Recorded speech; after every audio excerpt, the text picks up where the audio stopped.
नमस्कार मित्रांनो. आजच्या या गोष्टीत तुमचं स्वागत आहे. मी कधी स्वप्नातसुद्धा विचार केला नव्हता की शाळेतून घरी परतल्यावर मला असं काही पाहायला मिळेल. मला वाटलं होतं की घरात फक्त मी एकटाच असेन. पण जेव्हा मी माझ्या सावत्र मम्मीच्या थोडंसं उघड्या दरवाजाच्या मागे पाहिलं, तेव्हा जे दिसलं त्यानं मला धक्काच बसला. तो क्षण इतका अंतरंग आणि नियंत्रणाबाहेर होता की माझं संपूर्ण आयुष्य एका क्षणात बदलून गेलं. त्या घटनेनं आमच्यातलं सगळं काही बदलून टाकलं. काहीतरी असं जे आम्ही दोघं कधीच विसरू शकणार नाही. तर मित्रांनो, सोबत राहा, कारण मी तुम्हाला सांगणार आहे की ही घटना एका अशा रात्रीत कशी बदलली, जी मी कधीच विसरू शकणार नाही. मी नुकताच शाळेतून घरी आलो होतो. दिवसभराचा थकवा माझ्या अंगावर असा जाणवत होता, जणू काही माझी जड बॅग अजूनही खांद्यावर लोंबकळत होती. घरात एक विचित्र शांतता होती. फक्त फ्रीजचा हलकासा घरघर आवाज कानावर येत होता.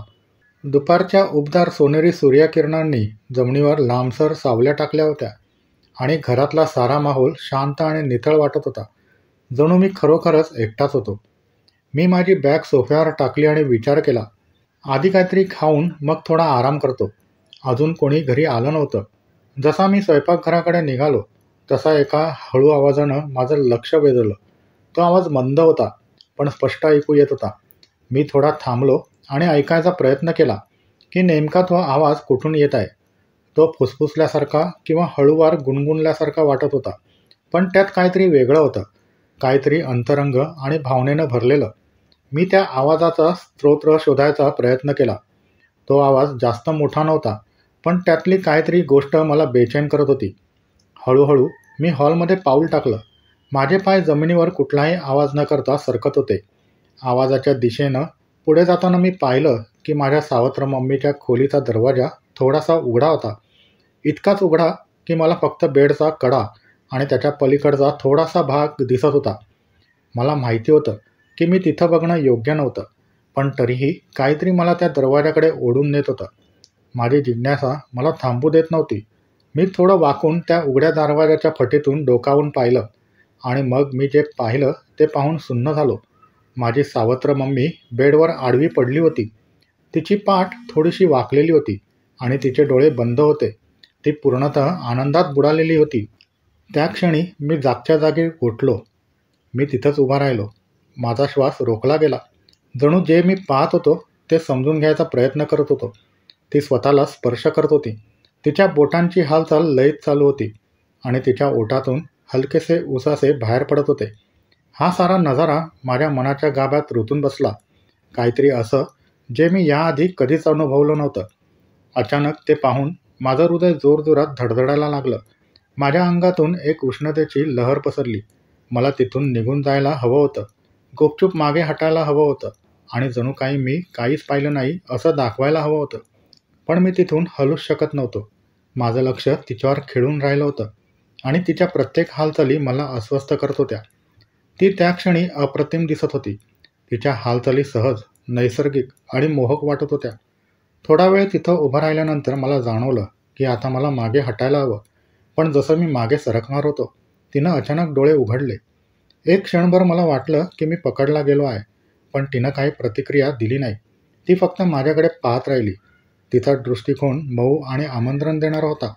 त्यात राग किंवा आश्चर्य नव्हतं, फक्त एक हलवीशी स्मितरेखा जी मला आणखीन अस्वस्थ करत होती. मग तिनं हळू आवाजात म्हटलं, आत ये. तिचा आवाज मृदू आणि उबदार होता आणि एक क्षणभर मला वाटलं की मी काही चुकीचं ऐकलंय, पण मी अजूनही हललो नाही. तेव्हा तिनं हलकं हसत थोडा जोरात पुन्हा म्हटलं, आत ये. त्या क्षणी माझं मन आणि पाय दोन्ही काबूत नव्हते आणि माझं हृदय जोरजोरात धडकत होतं. माझ्या मनात भीती आणि उत्साहाची विचित्र भावना फेर धडत होती. जेव्हा मी अखेर तिच्या पलंगाजवळ पोचलो आणि तिच्याकडे खालीवर नजर टाकली, तेव्हा मी आमच्यातला त्या अवघडलेल्या क्षणाला अनुभवू शकलो. जणू हवेच्या वातावरणात काहीतरी जड असल्यासारखं वाटत होतं. ती काही बोलली नाही, फक्त तिच्या तीव्र आणि खोल नजरेनं मला पाहत राहिली. जणू ती मला पूर्ण वाचत होती. मी काहीतरी बोलण्याचा प्रयत्न केला, पण शब्द माझ्या तोंडातून बाहेरच येत नव्हते. माझा आवाज गिळून गेला होता आणि माझं तोंड कोरडं पडत होतं. विचारांचा अनियंत्रित प्रवाह माझ्या मनात सुरू होता, पण त्याचा तिला काही फरक पडत नव्हता. तिनं हळूच माझा हात धरला. तिचा स्पर्श मऊसूत आणि कोमल होता, पण त्यात एक ठामपणा जाणवत होता. मग तिनं मला हळूहळू जवळ ओढलं आणि त्याचवेळी माझं हृदय अजूनच जोरजोरात धडधडायला लागलं. पोटात काहीतरी गाठ बसल्यासारखं वाटत होतं, पण त्याबरोबर एक वेगळीच भावना होती, उत्साहानं भरलेली आशा. मी पलंगाच्या काठाशी बसलो तेव्हा तिच्या हातानं माझा हात सोडला नाही. उलट हळूहळू तो तिच्या शरीरावर खाली ओढला, तिच्या नाजूक कमरेच्या वळणावर नेला. त्यावेळी तिच्या त्वचेची ऊब माझ्या बोटातून जाणवत होती. तिचा हात माझ्या हाताला मार्गदर्शन करत होता, सावध पण ठाम. माझा श्वास रोखला गेला होता. तिच्या त्वचेखालील धडधड, छातीवरील चढ उतार सगळं मी जाणवत होतो. मग तिनं हलक्यासा आवाजात म्हटलं, घाबरू नको. तिचा आवाज एवढा हळू होता की तो ऐकू येत नव्हता, पण त्यातली कोमलता माझ्या अंतर्मनाला भिडली. फक्त आरामात राहा, तिनं म्हणताच मी हलकंसं मान हलवली, पण तरीही मी घाबरलो होतो की जास्तच उत्साही झालो होतो याची शाश्वती नव्हती. तिच्या बोटांनी माझ्या बोटांना वेढलं होतं आणि आम्ही दोघं जणू एकाच तालात एकरूप झालो होतो. तिच्या प्रत्येक स्पर्शानं माझ्या अंगातून विजेचा झटका जात होता आणि आमच्यातला तो अनामिक संबंध प्रत्येक क्षणासोबत अधिकच खोल होत चालला होता. हा नुसता शारीरिक नव्हता, हे काहीतरी खोल भावनिक होतं, जे पूर्णपणे खरं वाटत होतं. आम्ही त्या क्षणात हरवून गेलो होतो. बाहेरचं जग अस्तित्वातच नाही असं वाटत होतं आणि फक्त आम्ही दोघंच त्या खोलीत उरलो होतो. काहीतरी असं मिळवण्याच्या प्रयत्नात होतो जे वर्ज्य होतं, पण तरीही योग्य वाटत होतं. वेळ मंदालवासारखा वाटत होता. प्रत्येक श्वास, प्रत्येक स्पर्श एका युगासारखा भासत होता. आमच्यातली ती बेचैनी टोकाला पोचत होती. तेव्हा तिनं मला अजून जवळ ओढलं. तिचं शरीर माझ्या शरीराला चिकटून आलं. मी तिच्या त्वचेची आणि श्वासांची ऊब माझ्या गळ्यावर जाणवत होतो. तिचे ओठ हळूवारपणे माझ्या कानाजवळून सरकले आणि तिनं पुन्हा एकदा हळूवार आवाजात म्हटलं, याच ठिकाणी राहा. तिच्या आवाजात एक शांत पण ठाम आग्रह होता, ज्यामुळे माझं हृदय थांबल्यासारखं वाटलं. जाऊ नकोस, ती म्हणाली, आणि हे ऐकल्यानंतर मला वाटलं की मी कधीच निघू शकणार नाही. आमच्यातला तो ताण प्रचंड खोल आणि बंद खूपच घट्ट होता. आम्ही या क्षणातच बंदिस्त झालो होतो आणि बाहेरचं सगळं निरर्थक वाटत होतं. मी हळूहळू तिच्या दिशेने वाकलो. माझे ओठ तिच्या ओठांपासून फक्त काही इंचांवर होते. तिच्या श्वासांची ऊब माझ्या त्वचेला स्पर्श करत होती. वेळ जणू थांबल्यासारखा वाटत होता आणि जणू संपूर्ण जगानं श्वास रोखून धरला होता. आम्ही त्या एका टोकावर उभे होतो जिथून मागे जाणं शक्य नव्हतं. आमच्यातली हवा आशेनं भरलेली होती आणि त्या ताणानं माझ्या शरीरातून एक थरारक सळसळ पसरवली होती. तेव्हा वाटलं की हा क्षण संपेल, पण तिचे ओठ माझ्या ओठांना हलकासा स्पर्श करताच माझ्या अंगातून एक उष्ण लहर पसरली. तो स्पर्श सुरुवातीला सौम्य आणि नाजूक होता, जणू आम्ही त्या क्षणाचा अनुभव घेत होतो. मग तो स्पर्श खोल झाला. तिचे ओठ माझ्या ओठांवर अधिक घट्ट झाले. तिचा हात अजूनही मला मार्गदर्शन करत होता आणि मी जाणवत होतो की आम्हा दोघांना काय हवं होतं हे पूर्णपणे समजून घेत होतो. तो चुंबन मृदू, सावध आणि आतुरतेने भरलेला होता. जणू जे काही आम्ही आत्तापर्यंत दडवून ठेवलं होतं ते त्या क्षणात उफाळून आलं होतं. प्रत्येक स्पर्श, प्रत्येक श्वास, प्रत्येक धडधड सगळं एकत्र गुंफलं जात होतं. जणू आम्ही अखेर आमच्यातल्या त्या ओढीपुढे झुकून गेलो होतो. आम्ही त्या क्षणी एकमेकात गुंतून खूप वेळ तसंच राहिलो. बाहेरचं जग विसरून गेलो होतो.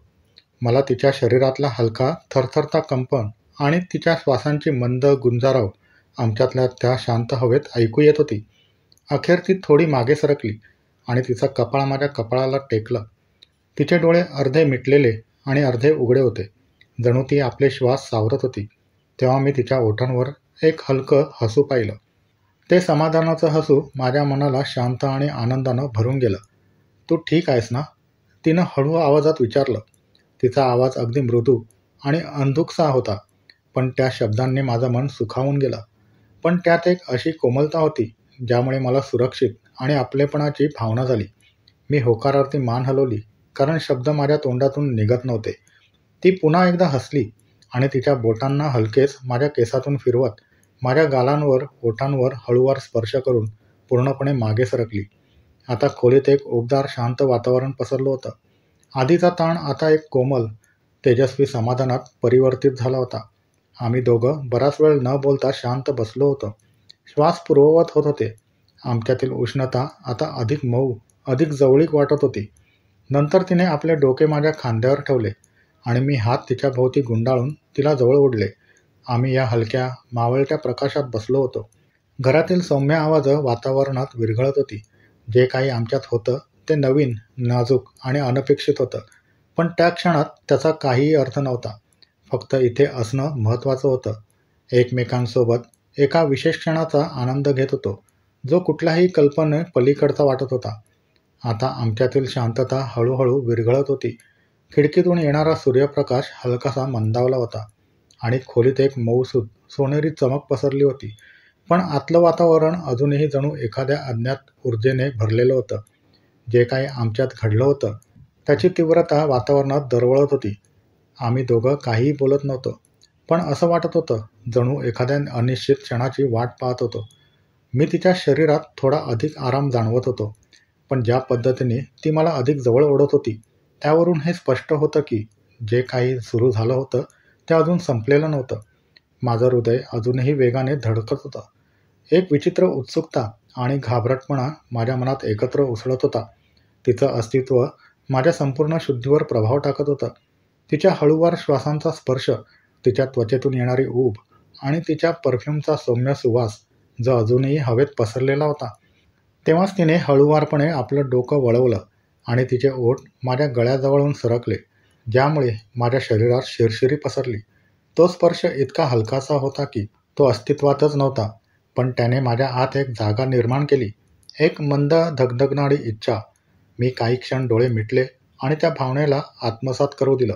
मग मी तिच्याकडे पाहिलं, तिच्या डोळ्यात पाहिलं आणि त्यात काहीतरी वेगळं, अधिक गडद आणि तीव्र दिसलं. आधीची मृदुता तिथेच होती, पण आता तिच्या नजरेत माझ्यासारखंच एक गूढ लालसा दडलेली होती. ती अजूनही काहीही बोलली नव्हती, पण ज्या पद्धतीने तिच्या बोटांनी माझ्या शरीरावर हलकेसे वर्तुळ तयार करत होते, त्यानेच मला सारं सांगितलं. मग मी पुढे सरसावलो आणि तिच्या ओठांवर हलकासा चुंबन घेतला. यावेळी कोणतीही हिचकिचाट नव्हती, कुठलाही मर्यादा ओलांडायची भीती नव्हती. हा चुंबन अधिक खोल आणि तीव्र होता. आम्ही दोघांनी आत्तापर्यंत थांबवून ठेवलेल्या इच्छेचा उघड उधाण तिच्या बोटांनी माझ्या छातीवरून खाली सरकायला सुरुवात केली. नंतर ती शर्टच्या कापडाला घट्ट पकडून मला अधिक जवळ ओढत होती.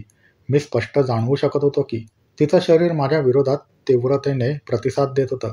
तिच्या सौम्य सुगंधाने मला वेड लावलं होतं. हा क्षण जितका बांधता होता तितकाच नशा चढवत होता. जरी ती माझी सावत्र मम्मी होती, तरीही आमच्यातील नातं अधिकच धोकादायक बनत होतं. ती कायम माझ्या आवाक्याबाहेर होती, पण तरीही मी तिला आवरण्याचा प्रयत्न थांबवू शकत नव्हतो. जेव्हा तिचे हात माझ्या मानेच्या मागे गेले, तेव्हा तिने मला खाली खेचलं. ती बिछाण्यावर स्वतःला स्थिरावत असताना माझं शरीर तिच्या दिशेने झुकत गेलं. त्या खिचावाचा पाठलाग करत मी तिच्यावर झुकलो आणि स्वतःला हातांनी आधार देत तिच्याकडे पाहत राहिलो. माझा श्वास सौम्य आणि जलद झाला होता आणि तिच्या श्वासांचा उधाण माझ्या समोर होतं. तिच्या डोळ्यात पाहिलं असता त्या क्षणातील उष्णता स्पष्ट जाणवत होती. मग तिने आपले हात वर करून माझ्या शरीरावर एक हलकं स्पर्श केलं आणि मला अधिक जवळ खेचलं. आमचं चुंबन पुन्हा उष्ण आणि उत्कट झालं. आता तिच्या हातांनी माझी पाठ आणि खांदे मोकळेपणाने शोधले आणि मला अजून जवळ ओढत राहिले, जोपर्यंत आमच्यात आता कोणतीही दुरी उरली नव्हती. तिच्या शरीराची उष्णता मला जळवत होती आणि मी तिच्या हृदयाची धडकन जाणवू शकत होतो, जी माझ्या हृदयासारखीच वेगाने धडधडत होती. मी माझा हात तिच्या कमरेवरून खाली सरकवला आणि तिच्या त्वचेची कोमलता बोटांनी जाणवली. मी कडेला थांबलो. मनात विचार आला की मी कोणती सीमारेषा ओलांडत तर नाही ना. पण तिने स्वतःला रोखले नाही. उलट तिने पाठ हलकीशी वाकवली. त्या स्पर्शाला आणखीन प्रोत्साहन देत तिचं शरीर माझ्या शरीराला प्रतिसाद देत होतं आणि यात कोणताही संशय नव्हता की तो काय इच्छित होता. जेव्हा तिच्या त्वचेला उष्णतेने स्पर्श केला, तेव्हा तिच्या तोंडून एक हलकीशी उसास आली. ती उसास माझ्या आत एक नवीन उष्णता घेऊन आली. तिचे हात माझ्या केसात गुंतले आणि मला आणखीन जवळ ओढत चुंबन अधिक खोल केलं. तिचे ओठ थोडेसे उघडलेले होते, जणू मला आत बोलावत होते. त्याचा स्वाद मादक होता आणि मी तिच्या हालचालींमधील ताण स्पष्ट पाहू शकत होतो. तो माझ्या खाली हळूवार हलत होता आणि प्रत्येक स्पर्शात अशी तीव्रता होती की आता विचार करणं अशक्य झालं होतं. आम्ही एकमेकात पूर्णपणे बुडून गेलो होतो आणि आमच्यातील प्रत्येक भिंत पडली होती. आम्ही अशी इच्छा पूर्ण करत होतो जी आतून कित्येक काळापासून धगधगत होती. आता माघारी फिरण्याचा कोणताही मार्ग नव्हता. वातावरणावर त्या भावनेचं ओझं होतं, पण आम्हाला त्याची पर्वा नव्हती. फक्त हा क्षण, हा संबंध आणि एकमेकांच्या दिशेने खेचणारं अटळ आकर्षण यालाच महत्त्व होतं. तिचे हात सर्वत्र फिरत होते, माझ्या खांद्यांवर, बाहूंवर आणि छातीवर. जणू तिला माझ्याबद्दल समाधानच होत नव्हतं आणि मीही तसंच अनुभवत होतो. जितका मी तिला स्पर्श करत होतो, तितकंच तिला अधिक हवं होतं. या तीव्रतेने आता मला थोडं अस्वस्थ केलं होतं. जणू आम्ही खूप काळापासून स्वतःला आवरत होतो आणि आता एकदा दरवाजा उघडल्यावर ह्या भावनांच्या लाटेला अडवणं अशक्य झालं होतं. तिच्या तोंडून एक हलकीशी उसास बाहेर पडली. तिची बोटं माझ्या केसांमध्ये घट्ट गुंतली आणि तिने आपलं शरीर माझ्या विरुद्ध दाबलं. तिच्या या उसासेने माझ्यात एक नवीन इच्छा निर्माण झाली. मला तिच्यापासून दूर राहणं शक्यच नव्हतं. तिचा सुवास, तिचा स्वाद आणि तिचा शरीराचा स्पर्श हे सगळं माझ्यावर अधिराज्य गाजवत होतं. माझं शरीर जणू जळत होतं आणि मला माहीत होतं की आता या क्षणांनंतर माघारी फिरणं अशक्य आहे. मग मी एक क्षणभर स्वतःला मागे घेतलं. तिच्या डोळ्यात पाहिलं, हे सुनिश्चित करण्यासाठी की ती अजूनही माझ्यासोबत आहे का. तिच्या डोळ्यात पाहिल्यावर मला कळलं की तीही तितकीच इच्छित होती जितका मी. तिच्या डोळ्यातील भावना मला सगळं सांगत होत्या. कोणतीही हिचकिचाट नव्हती, दुसरे कोणतेही विचार नव्हते. फक्त तीच जळती इच्छा, जी सुरुवातीपासूनच होती आणि मला पुढे जाण्यास प्रवृत्त करत होती. ती काहीही न बोलता माझा हात पुन्हा हातात घेते. तिच्या बोटांनी माझ्या शर्टचा कपडा घट्ट पकडला आणि मला जवळ ओढलं. तिच्या त्या थोड्याशा घाई गडबडीने आम्ही पुन्हा एकमेकांचे ओठ जुळवले. त्या क्षणी मी पूर्णपणे त्या भावनेत बुडून गेलो. प्रत्येक शंका, प्रत्येक भीती मागे टाकली आणि त्या इच्छेला पूर्ण केलं, जी आपल्यात तेव्हापासून रुजत होती, जेव्हापासून मी या खोलीत आलो होतो. आमच्यातील तणाव विजेसारखा जाणवत होता. प्रत्येक स्पर्श, प्रत्येक चुंबन आम्हाला त्या सीमारेषेच्या अधिक जवळ नेत होतं. तिचं शरीर माझ्या खाली हळूवार हलत होतं. तिचे हात माझ्या त्वचेवर फिरत होते. जणू त्याला माझं अस्तित्वही पुरेसं वाटत नव्हतं. तिच्या श्वासांचा आवाज खोलीत घुमत होता आणि मला अधिक वेडावत होता. आता आम्ही दोघंही एकमेकात पूर्णपणे हरवून गेलो होतो. त्या उन्मादात अडकून पडलो होतो, ज्याने आम्हाला पूर्णतः काबीज केलं होतं. आता माघारी फिरण्याचा काही प्रश्नच नव्हता. तिच्या बोटांचा स्पर्श माझ्या छातीवर जाणवला आणि त्याने माझ्या अंगावर एक शिरशिरी उठवली. तो मला अजून जवळ ओढत होता आणि तरीही तिच्या शरीरात ताण जाणवत होता. जणू अजून अधिक हवा आहे, अशी मागणी करत होता. मी तिला तिची प्रत्येक इच्छा दिली. प्रत्येक स्पर्श, प्रत्येक चुंबन, प्रत्येक फुसफुसणे आम्हाला या क्षणात अधिक खोल नेत होतं. हा क्षण इतका तीव्र होता की तो सहन करणं अवघड झालं होतं. आमच्यातील तणाव एका टोकावर पोचला होता. जणू आम्ही आणखीन गहन, अधिक तीव्रतेकडे जात होतो. पण आम्ही अजून तयार नव्हतो थांबायला. आम्ही तिथेच या किनाऱ्यावर थांबलो होतो, प्रत्येक स्पर्श आणि प्रत्येक चुंबनाचा आनंद घेत. तर आमच्यातील उष्णता सतत वाढत होती, एवढी की जणू तीव्रतेमुळे आम्ही दोघंही कधीही फुटून जाऊ. आता मी तिला माझ्या खाली थरथरत असल्याचं स्पष्टपणे जाणवू शकत होतो. तिचा श्वास लहान लहान आणि तुटक होत होता, जणू ती माझ्या शरीराला घट्ट चिकटली होती. तिचं शरीर माझ्या विरुद्ध इतकं घट्ट दाबलं गेलं होतं की त्यामुळं माझं डोकं गरगरू लागलं आणि मला ठाऊक होतं की तीही हेच अनुभवत होती. तोच असह्य तणाव आणि सोडवण्यासाठीची तीच ओढ. पण आम्ही अजून तिथं पोचलो नव्हतो, जिथं पोचायला हवं होतं. आम्ही अजूनही त्या किनाऱ्यावर थांबलो होतो. त्या क्षणाला लांबवत होतो, त्या आशेला आणखीन थोडं वाढवत होतो, जोपर्यंत ती सहन करणं अशक्य होत नाही. खोली आता आमच्या श्वासांच्या आवाजाने आणि एकमेकांचे नाव कुजबुजण्याने हळूहळू भरत चालली होती. जणू आम्ही त्या उन्मादाच्या अधीन होत होतो, जो इतक्या काळापासून आमच्यात सुलगत होता. हा क्षण परिपूर्ण होता, आमच्यातील तो गाढ संबंध. मी तिला माझ्या जवळ ओढलं आणि आमची शरीर एकमेकांच्या लयीत एकत्र हलत होती. तेव्हा मला समजलं की या क्षणानंतर काहीच पूर्वीसारखं राहणार नाही. आम्ही एक सीमारेषा पार केली होती. आता साध्या गोष्टींपलीकडे धोकादायक प्रदेशात प्रवेश केला होता. पण आता मला त्याची काळजी नव्हती, कारण त्या क्षणी, जेव्हा आम्ही त्या गहनतेच्या क्षणात प्रवेश केला, तेव्हा फक्त तेच महत्त्वाचं होतं. तिचा स्पर्श, तिचं चुंबन, तिच्या शरीराचा स्पर्श. जणू आम्ही पूर्णपणे एकमेकात हरवून गेलो होतो. आणि शेवटी जेव्हा आम्ही एकमेकात स्वतःला पूर्णपणे झोकून दिलं, तेव्हा मला ठाऊक होतं की ही तर फक्त सुरुवात होती.